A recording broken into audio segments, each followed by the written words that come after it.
अभिव्यक्ति के नए रूप साहित्य पथिक चैनल में आपका स्वागत है। मित्रों, आपने हमारे इस चैनल के इससे पहले वाले अंक में देखा होगा कि हमारे विद्वान ने यह अमृत की कहानी तो बताई, साथ साथ ये भी बताया कि संगीत के 7 स्वरों में किन किन स्वरों को लेके कौन से राग बनते हैं। और एक बात जो मैंने उनकी पकड़ ली वो ये थी कि संगीत में भी अलंकारों का प्रयोग होता है, क्योंकि मित्रों हम तो जब स्कूल में पढ़ते थे तो हमने अलंकार केवल अपने हिंदी साहित्य या संस्कृत में पढ़े थे। तो चलिए आज अपने विद्वान से हम इसी बात पे बात करते हैं और देखते हैं कि वो हमें क्या बताते हैं, कोई नई बात, क्योंकि हमारे लिए जितनी ये नई बात नहीं है, मेरे ख्याल से आपके लिए भी संगीत में अलंकारों का प्रयोग उतना ही नया होगा। तो सबसे पहले हम अपने विद्वान का स्वागत करें। ये हैं वाराणसी के डॉक्टर गौतम चटर्जी। गौतम जी, आपका इस अंक में स्वागत है। तो मैं बहुत कृतकृत्य महसूस कर रहा हूँ इस स्वागत पर। और मैं साहित्य पथिक जो नाम है इसके लिए मैं आपका अभिनंदन करता हूँ। मुझे बहुत अच्छा लग रहा है साहित्य पथिक। और इसमें तो सब चीजों की अभिव्यक्ति है, ये कलाओं की, विशेषकर ललित कला साहित्य की। तो हम लोग फिल्मों की बात करते करते, हाँ, मेरे मुंह से ये बात निकली थी। संगीत की बात मैंने इसलिए की थी और समझाने के लिए की थी कि जैसे कुछ सुर लेकर के एक राग बन जाता है, वैसे कुछ सुर लेकर के मैंने ये फिल्म बनाई है इहामृत।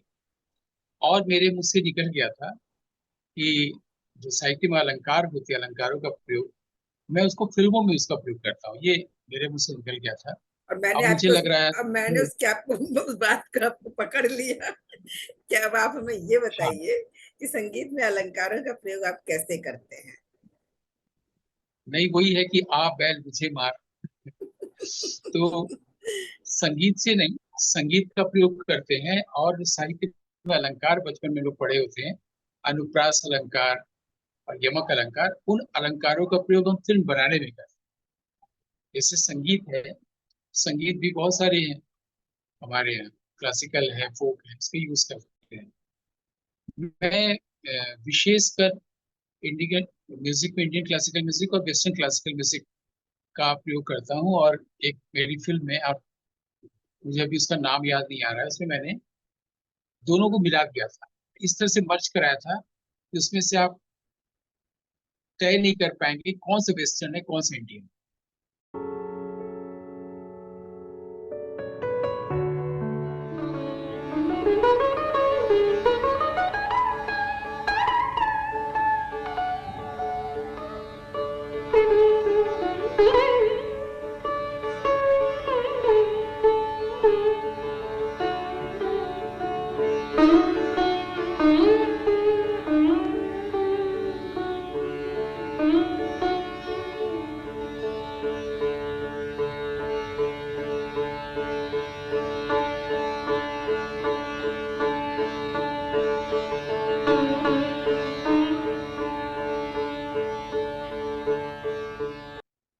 और वो मुझे, अपनी इस कामयाबी पर मुझे बड़ी खुशी हुई थी। मैं तो अकेले ही खुश हो जाता हूँ, क्योंकि समझने वाले लोग कम हैं। अब जो इसको समझेगा उसको अच्छा लगेगा, कभी आज तक ऐसा हुआ नहीं है। विशेषकर वेस्टर्न क्लासिकल म्यूजिक में मैं बाख का म्यूजिक खूब यूज करता हूँ। और हमारे यहाँ का जो इंडियन क्लासिकल म्यूजिक है, दोनों को मैंने मर्ज करा के, दोनों को मैं एक जगह पर, एक मूड, एक सुर पर लाने की कोशिश की थी, और वो हो गया। और रागों की जो बात कर रहे थे कि सुरों को बदल के कैसे राग बदलता है, जैसे हमने बताया कि अगर 36 सुर है या 7 सुरों में से ऋषभ और धैवत को कोमल कर दे, भैरव हो जाएगा। और धैवत को न करके निषाद को कोमल कर दे, ऋषभ को कोमल रहने दे, तो अहिर भैरव या आहिरी भैरव या आभेरी भैरव हो जाएगा। एक ही के कई नाम है, ऐसा होता है, नाम रखे जाते हैं बाद में। जैसे अलीकबर खान साहब ने राग बनाए थे, चंद्रनंदन मेधावी, रविशंकर जी ने बनाया, मुदरी खान साहब बनाए, राग बनाते हैं। ऐसे ही कुछ सुर जो पहले से जाना हुआ है कि इस राग में ये सुर होते हैं, हम कुछ ऐसा सुर लगाते हैं जो अभी तक नहीं कोई राग बना है, तो वो नया राग बन जाता है ना। तो उसी तरह से मैंने भी दोनों मध्यम का प्रयोग करके और पंचम हटा के एक राग बनाने की कोशिश की थी, जिसका नाम है यामड़ी फिल्म। ये होता है, तो हमने जैसे बताया कि ये भोपाली में 5 स्वर होते हैं। अगर जाते समय भोपाली आरोह में और आते समय अवरोह में यमन है, तो वो शुद्ध कल्याण हो जाएगा। ऐसे ही अगर भैरव है और काफी है, तो आपका वो आई भैरव वाला फीलिंग देगा, है ना। लगता नहीं है कि अरे काफी कहाँ से है, क्योंकि निषाद कोमल हो जाने से काफी का फीलिंग या मूड बन रहा है। तो राग बहुत सारे होते हैं, और सभी राग सुंदर होते हैं। सबके अपने अपनी पसंद के राग होते हैं। जैसे मेरी पसंद का राग है दरबारी या फिर सोहिनी। ये कुछ राग हैं, सबके अपने अपने प्रिय होते हैं। किसी को शंकर जयकिशन का म्यूजिक पसंद है, तो किसी को सचिन देव बर्मन का म्यूजिक पसंद है। तो ज्यादातर हम भारतीय शास्त्रीय रागों में विभास और दरबारी का प्रयोग करते हैं। अब अलंकारों का भी प्रयोग करते हैं।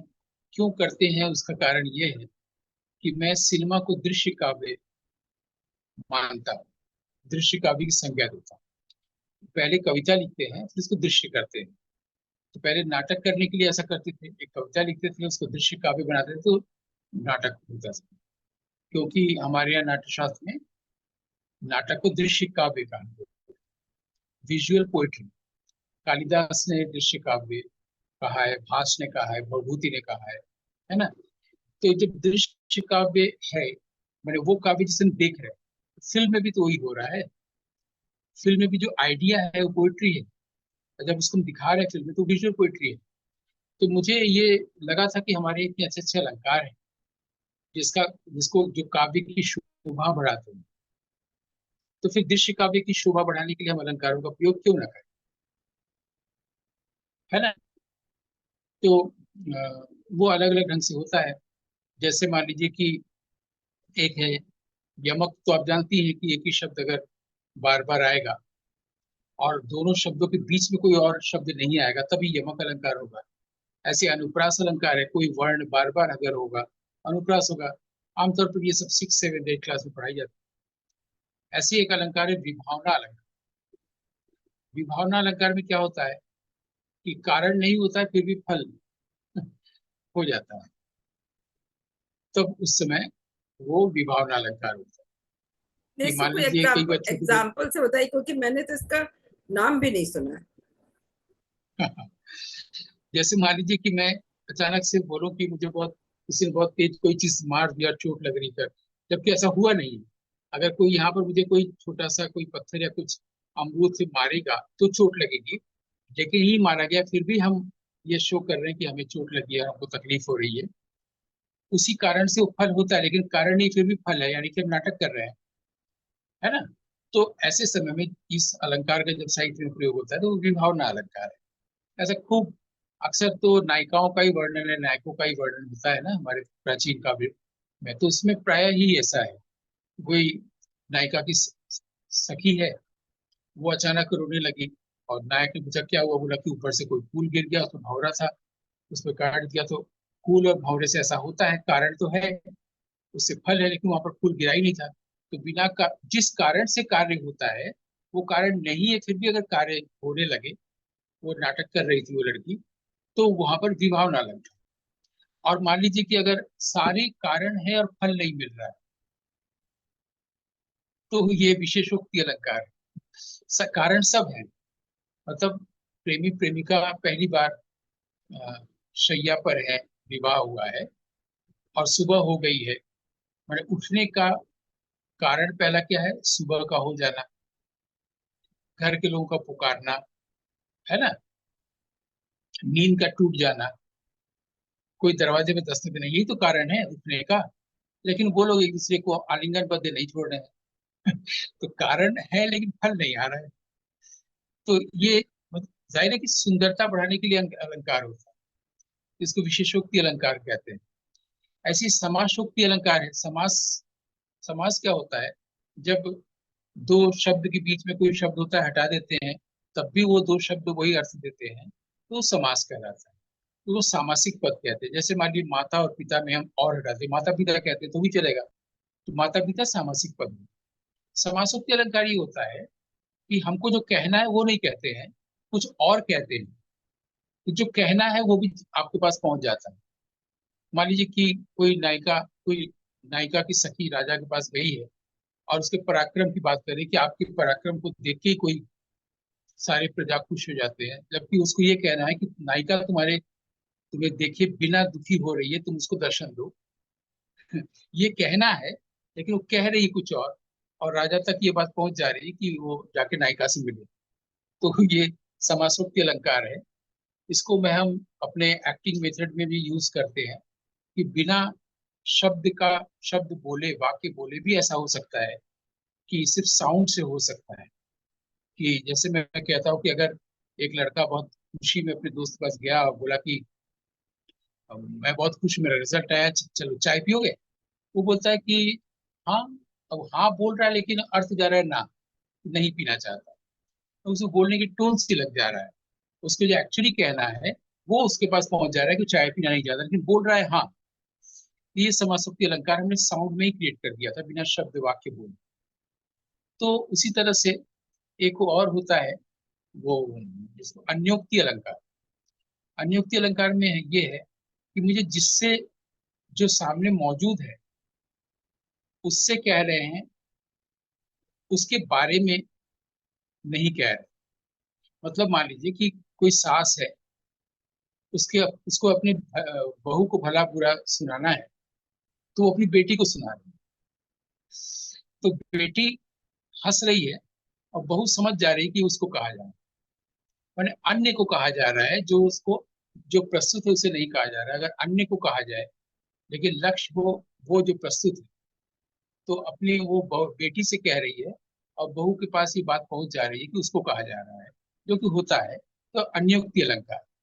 तो अगर आप देखिएगा, वो सत्पुरुष की अभी भी बात हो रही थी, तो एक बात था ना कि वो लोग ऐसी जगह पर बैठे हैं जमीन पर, और वो लड़का कविता सुना रहा है, लड़की डॉक्टर है, कविता सुन रही है, मतलब स्नेह से उसका इलाज कर रही है। तो वहाँ केले के पत्ते, केले का कोई पेड़ है, उसके पत्ते, तो वो जब कविता सुन लेती है, कविता की प्रशंसा में कुछ ना कह के, लड़का तो बहुत अच्छे से घर से निकलता हूँ तो घर शुरू होता है, क्योंकि घर से निकला हुआ है वो। तो घर शुरू होता है, माने यहाँ पर उसका घर शुरू हुआ है, उस स्त्री के पास, डॉक्टर है फाल्गुनी। ये वो कविता में कह रहा है, लेकिन ये क्या करती है कि स्टेथोस्कोप जो लगाई हुई है, उसको वो उसके हार्ट में न रख के वो केले के पत्ते पर रखती है। तो लड़के को समझ में नहीं आता है, वो पूछता है कि ये क्या कर रही है, तो बोलता है कि तो तुम्हारा हृदय तो पूरी सृष्टि में, पूरी प्रकृति में धड़कता है, वह कहीं से भी ये धड़कना सुन सकती है। तो ये प्रकृति से वो पेट के साथ कह रही है, लेकिन कह वो इसी को रही है, उसको धड़कन सुननी है इसी की, लेकिन वो इस तरीके से करे, तो अन्योक्ति अलंकार का प्रयोग कर रहे हैं हम ना। तो अब यहाँ पर कई बातें आ जा रही है, अलंकार का प्रयोग करने से क्या हो रहा है, ऑडियंस के पास ये कम्युनिकेट हो रहा है कि ये लोग इंटीमेट भी हो रहे हैं। मतलब वो दिल का धड़कना डॉक्टर वाला ही नहीं रह गया है, वो अब दूसरे तरह का रूप भी ले रहा है, जो उसी की भाषा में हो रहा है, उसी उसी स्टैंडर्ड में चल रहा है। वहीं पर छंद ढूंढा जा रहा है। वो सृष्टि में, प्रकृति में सब तरफ उसके धड़कन को सुन पा रही है, और सुनना चाहती है स्टेथोस्कोप से, जो प्रतीक अब हो गया है। अब वो स्टेथोस्कोप ही रह गया है ना। तो वो इधर कहते हुए कह इसको रही है, मैं तुम्हारे दिल की धड़कन को सुनना चाहती हूँ। वो इससे हिंदी फिल्म की कोई डायलॉग नहीं बन के वो ऐसे हो रहा है, अलंकार का प्रयोग करके कर रहे हैं। इस तरह से हम अलंकारों का प्रयोग जहां तहां, आप अगर, जैसे मैंने एक बार ये आपको मैंने पकड़ा दिया, तो आप जब तब ये देख सकती हैं कि कोई ना कोई अलंकार उसमें है। अगर जिसके पास अलंकारों का अध्ययन होगा, वो देख सकेगा कि वो कौन सा अलंकार है या कौन सा अलंकार नहीं है, कहाँ पर श्लेष है, कहाँ पर उपमा है, कहाँ पर रूपक है ना, कहाँ पर दृष्टांत है। दृष्टांत में क्या होता है कि बिंब प्रतिबिंब हमेशा चलता रहता है। बिंब माने मेरा चेहरा, प्रतिबिंब माने दर्पण में जो दिख रहा है वो प्रतिबिंब है। तो अगर चांद सूरज की प्रतीक्षा कर रहा है, और पृथ्वी पर नायिका नायक की परीक्षा कर रही है, दोनों सेम हुआ ना। एक चीज दूसरे का प्रतिबिंब हुआ, या नायिका नायक की प्रतीक्षा कर रही है, जैसे ही वो आया तो वो खुश हो गई। वैसे ही चांद सूरज की प्रतीक्षा कर रही है, जैसे उसकी लाइट पड़ी वो खुश हो गई, और हम लोग को चांद दिखने लगा उसका लाइट। तो दोनों लगभग बिंब प्रतिबिंब जैसा हो गया ना, तो दृष्टांत हो गया ये। ऐसी कई और चीजें भी होती हैं, जैसे कि मैंने कहा श्लेष। श्लेष में क्या होता है, उपमा रूपक तो बहुत आसान है उपमा देना। जो हमारा भारतीय काव्य भरा पड़ा है कि तुम्हारा चेहरा चांद जैसा है, तुम्हारी आंखें कमल जैसी, ये पूरा भरा पड़ा है। हालांकि उसमें भी इसको पढ़ने से भी पता चलता है, कमल भी कई प्रकार के होते हैं। कोई कोई कमल होता है जो सूरज से खिलता है और चांद से मुरझा जाता है। कोई कोई कमल होता है जो कि चांद के आने से खिलता है। तो अलग अलग नाम भी है, कहीं पर नील कमल है, कहीं पर कुमुदिनी है। तो ये सब बहुत साहित्य की दुनिया है, आनंद लेने की दुनिया है। तो उन सब का प्रयोग सिनेमा में कभी नहीं हुआ है, कम से कम भारतीय सिनेमा में तो पहले किया जाना चाहिए था। लेकिन लोगों ने उसको दूसरा साहित्य माना ही नहीं हमारे यहाँ। भले ही वो विदेशों में कहते हैं कि सिनेमा जो है सेकंड लिटरेचर है। तो अगर सेकंड लिटरेचर है तो लिटरेचर के जो चीजें हैं, खूबसूरती लाने के फिगर ऑफ स्पीच है, अलंकार, उसको आप यूज करिए। ये किसी को अभी जहन में नहीं आया, अब शायद आए ये ध्यान दिलाने पर। तो उसी तरीके से है कि कई बार देखा गया है कि वो कमल बोल रही है, मैंने सारी कमल की वो कि हम लोग सुंदर हैं, लेकिन हम लोग को अ, लज्जित करने चांद निकला था, वो कोई ईर्ष्या करता है, वो अपनी चांदनी बिखेरती है कि देखो तुमसे भी सुंदर हम। लेकिन उसको पता नहीं है, वो प्रियतम कह रहा है अपनी प्रियतमा से कि तुम्हारी आंखें कमल जैसी हैं, और कमल के सारे लोग उसके पांव पे जाके गिरे हुए हैं। वहां पर शोभा के लिए लक्ष्मी आया है, पद में लक्ष्मी, पद्म जो है वो कमल है, और पाँव के लिए भी वहां पर लक्ष्मी आया कि हम लोग तुम्हारे पैर में लौट रही हैं, क्योंकि तुम कितनी अच्छी हो, कि हम लोग की शोभा को कम करने के लिए, सौंदर्य कम करने के लिए चांद निकल आया। कि तुम्हारी आंखें उससे भी सुंदर है कि चांद भी कई बार बादलों में छुप जा रहा है तुमसे, क्योंकि तुम उसकी सौंदर्य तुमसे कम है। ये सब वर्णन है उसमें, है ना। और श्लेष में क्या होता है कि एक ही शब्द के कई अर्थ होते हैं। तो उसमें क्या होता है कि मान लीजिए कि कोई एक अरुण शब्द है। अरुण का मतलब सूरज भी होता है, सूरज की रोशनी भी होती है। अरुण का मतलब बाधा भी होती है। तो अब इसमें यह है कि मैं अगर एक शब्द बोल रहा हूँ अरुण, और उसके 10 अलग अलग अर्थ होते हैं, तो 10 शब्द एक ही शब्द में चला गया ना। एक शब्द बोलते हुए आदमी 10 शब्द बोल रहा हो। अब सामने वाला हो सकता है कोई कौन वाला अर्थ ले रहा है, वो सूरज वाला नहीं ले रहा है, वो बाधा वाला अर्थ ले रहा है, तो उस ढंग से उत्तर देगा। तो इस अलंकार का प्रयोग करने से भी बहुत अच्छा अर्थ निकलता है। संवादों में प्राय हम अपने जो डायलॉग्स होते हैं वो ये करते हैं, क्योंकि वहाँ एक मुसीबत ये है, कभी लोग इस प्रॉब्लम की ओर ध्यान नहीं देते कि अभी तो श्लेष अलंकार की ओर न चले, सामान्य रूप से एक शब्द लें तो भी लोगों के पास वो अर्थ नहीं जाता जो सामान्य अर्थ होता है। इसकी तरफ अभी तक लोगों ने ध्यान नहीं दिया, कि ये जीवन को ऑब्जर्वेशन से देखा जा सकता है कि कला में अभी तक इस पर ध्यान नहीं दिया गया है कि एक सामान्य शब्द, मान लीजिए पानी। पानी का मतलब सबके लिए पानी है, आग का मतलब सबके लिए आग। लेकिन हमने ऑब्जर्व किया है कि उससे जुड़ा हुआ जो व्यक्तिगत अनुभव होता है, वो उस अनुभव के अनुसार उस शब्द को देखता है।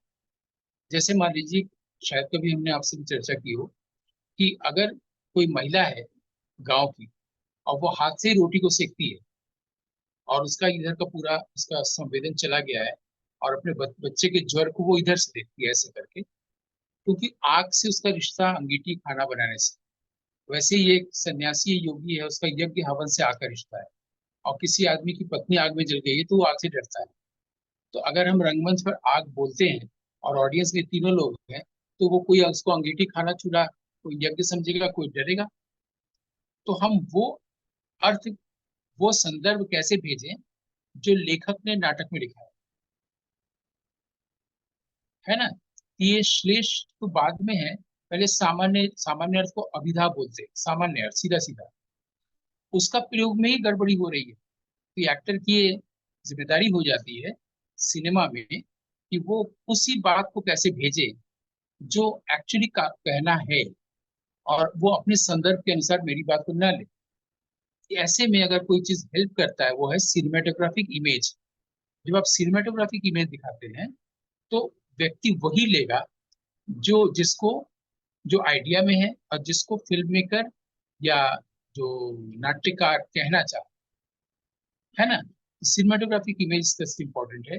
क्या ये बातें रोचक रूप से चल रही हैं या आप कुछ बीच में पूछना चाहती हैं, तो फिर हम लोग और इसको इसकी और शाखा प्रशाखाओं में चले। नहीं नहीं, बिल्कुल बहुत रोचक रूप से चल रही है। और हम ये भी चाह रहे थे कि क्या जो संगीत की बात आपने कही, तो गीतों में भी इस तरीके के अलंकार के प्रयोग होते हैं। गीतों में तो होते ही हो ही सकते हैं कि जब भी लिखा हुआ साहित्य होगा तो उसमें तो अलंकार का प्रयोग होगा ही। वही तो तुम्हारा चेहरा इसकी तरह है, तुम्हारी आंखें इसकी तरफ से है, ऐसी होती है। अलंकारों में एक और होता है कि हम जो सामने होता है उसको मानते ही नहीं है, जो नहीं है उसको रख देते हैं। जैसे कि अगर हमको कहना है कि ये पूरा आकाश है, आकाश में जो है उसमें तारे हैं, ये सब बताना है। हम कहेंगे नहीं, वो आकाश है ही नहीं है, वो समुद्र है, तारे है ही नहीं है, वो उसके वेव्स हैं। तो हम कहेंगे नहीं कि आपका चेहरा चांद जैसा है, मैं कहूंगा आपका चेहरा ही नहीं है, ये चांद है। ये भी एक अलंकार है, अपहनुक्ति अलंकार इसका नाम है ना। तो गीतों में तो खूब, आप जितने भी 60s के गाने सुनेंगे, विशेषकर रोमांटिक गाने जिसको कि वो अक्सर लिखा करते थे असद जयपुरी, तो खूब है कि इस तरह से तुम ना निकलो, भगवान की नियत ठीक नहीं। अब इसमें जाहिर सी बात है, कोई भी सोचेगा कि भगवान की नियत से क्या मतलब है, निकला न करो सच धज के, है ना गाना। या तुमने कभी किसी को, किसी जान को जाते हुए देखा है? भाई आदमी से जान निकल के चला जा रहा है, इसका अभिधा तो यही है। फिर वो है कि वो देखो मुझसे रूठ के जान जा रही, अब समझ में आ रहा है ओ, तो इसे कहा जा रहा है। तो ये सब अलंकारों का ही तो प्रयोग गीतों में तो होता है। संगीत जो है वो पूरी तरह सुर की बात है। और मैंने शायद पिछली बार में कहा था कि नई जानकारी, नए तरफ ध्यान दिलाने के लिए लोग इस पर शोध करें कि जितने व्यक्ति हैं वो सब एक स्वभाव है, अलग अलग स्वभाव, जैसे आपका मेरे से भिन्न है। तो ये एक एक सुर है।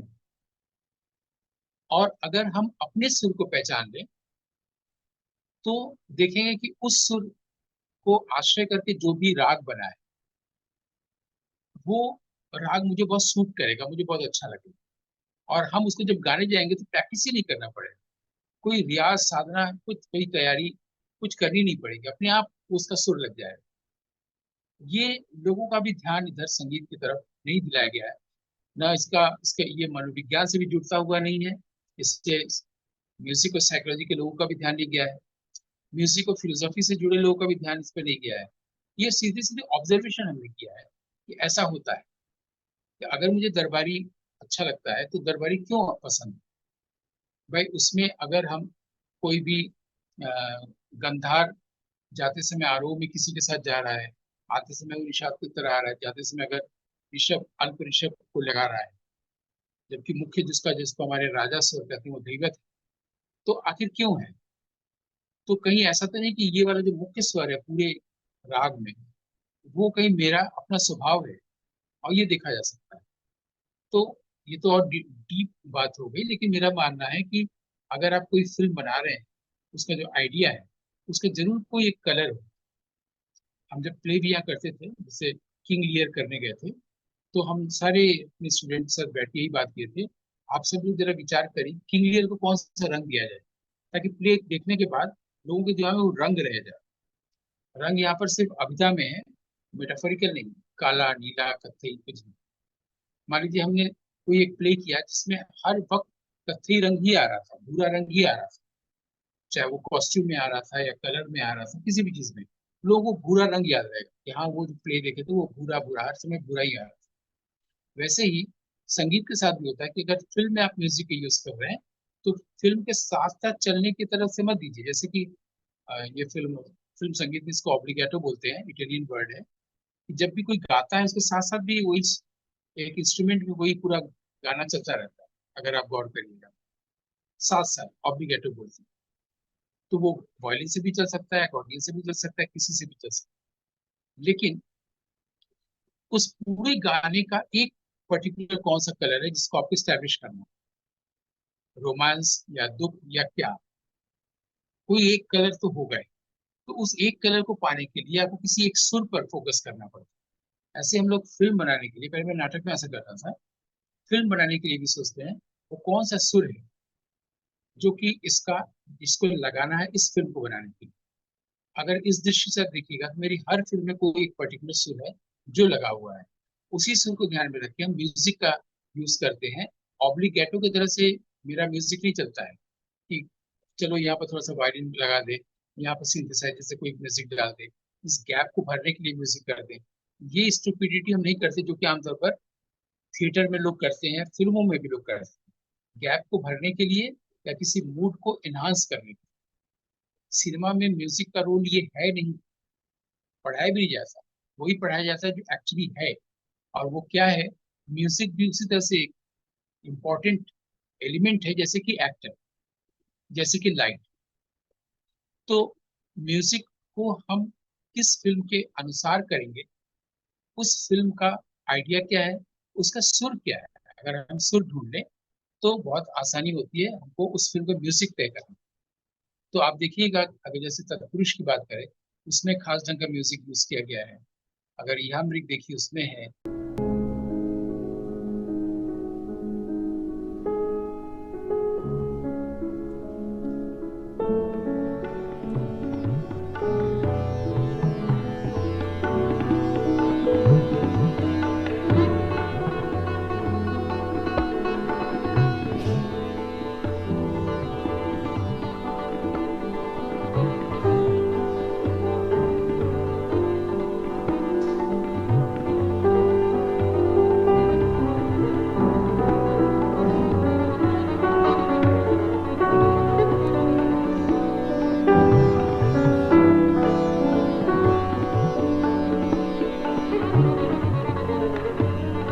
चिन्मयी में है। आगे एक और फिल्म हमने बनाई थी, कुहेली। कुहेली का मतलब होता है कुहासे में कोई चीज साफ साफ नजर नहीं आती, इसको कुहेली का कहते हैं। तो उसके लिए भी हम लोग अभी रिसेंटली वो कर रहे थे। तो जितने भी मेरे फिक्शनल जिसमें कहानी है, फीचर फिल्म है, उसमें म्यूजिक का प्रयोग उस कहानी के पीछे जो आइडिया है उसको किसी सुर में देखने की कोशिश की गई है। वो सुर जिस राग में प्रधान है, इम्पोर्टेंट है। जैसे कि मैंने कहा कि राग दरबारी में धैवत जो है राजा स्वर, तो धैवत का प्रयोग करते हुए म्यूजिक हमने खुद से डिजाइन की है, मतलब खुद धुन तैयार की है इस फिल्म के लिए। जैसे एक हमारी एक फिल्म है कुहासा। कुहासा फिल्म में हमने, हमारे एक भाई हैं मित्र, हम लोग पहले मित्र हैं फिर भाई हैं बाद में, उनका नाम है उत्तम मुखर्जी, लखनऊ में रहते हैं। तो हम लोग पूरी रात बैठते थे और हम लोग एक दो लोग और बुला लिए थे, जो कोई गिटारिस्ट है, क्योंकि वो सिंथेसाइजर बहुत अच्छा बजाते हैं। तो किस की में कौन सा चीज आता है, पहले हम उसको नोट कर रहे थे। और सुर, मुझे उसका जो की से जो आवाज आएगी वो नहीं चाहिए, हमको उस आवाज से प्रभाव तैयार करना है आज रात, है ना। और जब प्रभाव तैयार करते हैं उसको हमारे यहाँ फिल्म म्यूजिक में कहते हैं फ्यूग, FUGUE, फ्यूग। जैसे आर्ग्यू होता है ना, स्पेलिंग उस तरह का। तो प्रभाव तैयार करते हैं सिंथेसाइजर से। पहले तो हमारे यहाँ वो होता था, पियानो होता था। इस सारे म्यूजिक के जितने भी अवयवों को एक में डाल दिया गया तो सिंथेसाइजर हो गया, पियानो अब रहा नहीं। तो फ्यूग तैयार करने के लिए हम लोग रात भर काम किए थे। तो उसमें आप गौर करिएगा, आपकी अब कुहासा देखनी चाहिए। तो जहां जहां पर सीन को लाना है, क्योंकि उसमें रहस्य बहुत है और मेटाफिजिकल चीजें बहुत है। एक बेटा अपने पिता के लिए एक ऐसी आवाज ढूंढता है जिससे उसकी चिकित्सा हो सके, और उसको ऐसी आवाज मिल जाती है जिससे चिकित्सा ही नहीं होनी है, वो इमोर्टलाइज भी कर सकता है अपने पिता को। और वो जो होता है अनहद नाद होता है, ये कभी सोचा ही नहीं गया है। अब अनहद नाद का साउंड कैसा हो, फिर जब वो साउंड लेके लौटता है, उसको एक डिवाइन इंस्ट्रूमेंट मिलता है गुरु से, एक ग्रेवयार्ड में। वो जब लौटता है उसको व्हाइट लाइट मिल जाती है। मतलब इसमें यह है कि जब भी वो प्राइमोडियल साउंड रिकॉर्ड होगा तो व्हाइट लाइट जलेगी, अगर ऑर्डिनरी साउंड रिकॉर्ड होगा तो रेड या ब्लू जलेगा। व्हाइट लाइट जलती है, वो लेके लौट रहा है। ऐसे में वो एक कुहासे में घुस जाता है। दो बहनों की कहानी है। अब दो बहनों की कहानी पूरा माया जगत रहता है, और वो उन लोग के रिस्पॉन्सिबिलिटी को निभाने में इस बात को भूल जाता है कि वो फादर के लिए लौट रहा था दवाई लेके या साउंड लेके। बाद में जब याद आता है, जब दोनों बहनें उसके इस रिकॉर्डर को लेके खेलती है, तब उसको याद आता है। अब वो दौड़ के आता है और देखता है कि सारे साउंड हैं दोनों बहनों के, लेकिन वो साउंड नहीं है जिससे उसके फादर की चिकित्सा होती है। वो तो पूरे जीवन को ही छोड़ता विदेही हो जाता है। ये अलग बात है कि वो बाद में उसको दिखाया गया है कि उसका बॉडी मिलता है जो घोड़े पर घुमाने वाले लड़के होते हैं उसमें एक लड़के को, और वो फिर एक जो कंसंट्रेशन बॉल होता है बुद्धिस्ट, जिसका कभी म्यूजिक के रूप में यूज नहीं हुआ है कभी किसी फिल्म में, वो बजा रहा है और वो साउंड उसके घर तक आता है। उसके फादर ध्रुपद सिंगर रहते हैं, और जब से अस्वस्थ में कराने की आवाज आती है, अब कराने की आवाज से जगह कमरे से ध्रुपद की आवाज आती है, जबकि वो फिर से व्हाइट लाइट जल गई है रिकॉर्डिंग में, जबकि अब उसको पता नहीं। पहले उसको पता था, मैंने ढूंढा, मैं भाव था, वो काम नहीं किया। अब जब मैं भाव नहीं रहा, फिर व्हाइट लाइट जलाया, अब कोई काम कर गया। लास्ट में सीक्वेंस में ये कुहासा का पूरा है। ये इतना मेटाफिजिकल है, इतना फिलोसॉफिकल, इतना मिस्टीरियस है कि इसके लिए मुझे म्यूजिक करना था, तो वो हम लोग पूरी रात लखनऊ में बैठ के किए। तो पहले फ्यूग तैयार किए। तो अगर आप देखिएगा, इसमें खास ढंग का म्यूजिक है, वो उत्तमता के सिंथेसाइजर से हमने बनाया था कि सारे नोट्स के जो पहले साउंड क्वालिटी है पहले उसको किया, गिटार वगैरह उसमें बाद में ऐड हुआ, और फिर उस तीन चार की जो की है दबाने वाला, एक तो हमारे यहाँ एयर का होता है ना, देखिए अकॉर्डियन है, उसमें हवा होता है, बांसुरी में हवा होती है, हारमोनियम में हवा होता है, लेकिन ये की दबाने वाला है, सो फ्यूग बनाते हैं। तो उससे हम लोगों ने साउंड क्वालिटी से फ्यूग बनाया। तो आप देखिएगा, वो हम लोग की बनाई हुई धुन है, और वो धुन तैयार किया गया है आइडिया के अनुसार, आइडिया में जो रहस्य नींव है उसके अनुसार। और जो एक पर्टिकुलर टॉपिक है जो अभी तक कभी इंट्रोड्यूस ही नहीं किया गया है, क्योंकि अनाहत नाथ तो कौन सुनता है, कबीर सुनता है, उसको हम फिल्म में ला रहे हैं, वो सुनने में कैसा होता है। कबीर साहब कह रहे हैं कि वो जैसे वो झिंगुर की आवाज होती है वैसा होता है, एग्जैक्टली वो भी नहीं कह रहे। और मुझे लगता है कि वो वैसा होता है, अगर कनपटी पे एक थप्पड़ मार दिया जाए तो जैसे ब्रेन में सुन्न हो जाता है, उसकी जो आवाज होती है वैसा होता है। वो ऑडिबल नहीं होता लेकिन ऑरल होता है। तो अब उसको पैदा कैसे कैसे उस आवाज को सुनाएंगे कैसे। तो उसकी तरफ ध्यान दिलाने के लिए हम लोगों ने म्यूजिक किया है। कुआसा में आप उसको देख सकते हैं, वो पूरी रात रात जग के हम लोगों ने तैयार किया था उत्तम दौर में। तो इस तरह से उस वक्त भी हम, जब भले ही वो इंस्ट्रूमेंट भारतीय नहीं है synthesiser, even piano, even violin, even guitar, वहां पर भी हम जो हमारी सुरों की दुनिया है, 36 सुर हमने कहा, हम तो मानते हैं कि अनंत सुर होते हैं। नहीं होते तो इतने अनंत राग नहीं होते, रागिनियां नहीं होती, है ना। फिर तो उन उस सुर को ढूंढना फिल्म का, और उस सुर के इर्द गिर्द ही ये सारे इफेक्ट को या थीम को रखना, ये कुआसा में आपको ये और स्पष्ट होगा।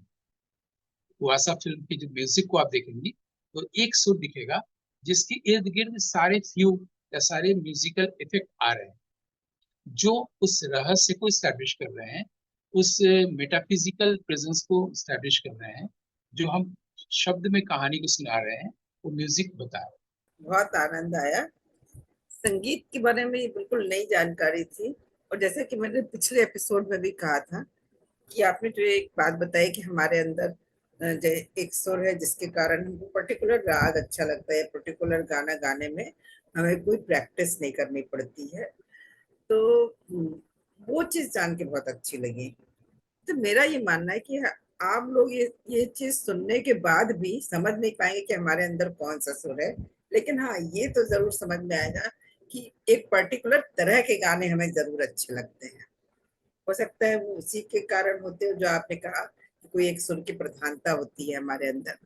यहाँ पर एक वाक्य आपकी अनुमति लेके जोड़ना चाहेंगे। बिल्कुल बिल्कुल।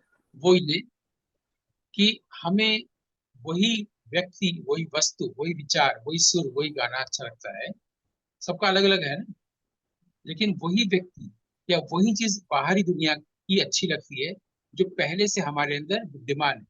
जो चीज हमारे अंदर विद्यमान नहीं है, अगर वो बाहर है तो वो कभी अच्छी लग ही नहीं सकती।